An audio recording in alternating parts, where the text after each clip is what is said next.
As you can see, that tree is wiggling.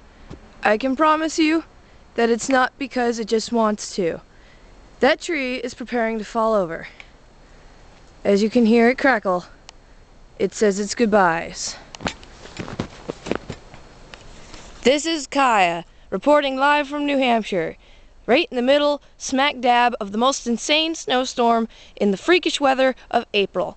Please take a look around and notice the insanity that has ensued of last night, April 14th. Oh wait, that's my birthday, never mind. April 4th, Wednesday, 2007. Yes, there is lots of snow. It is on the trees. We've lost power. Everything is in mayhem. But don't worry, I think I'll make it through.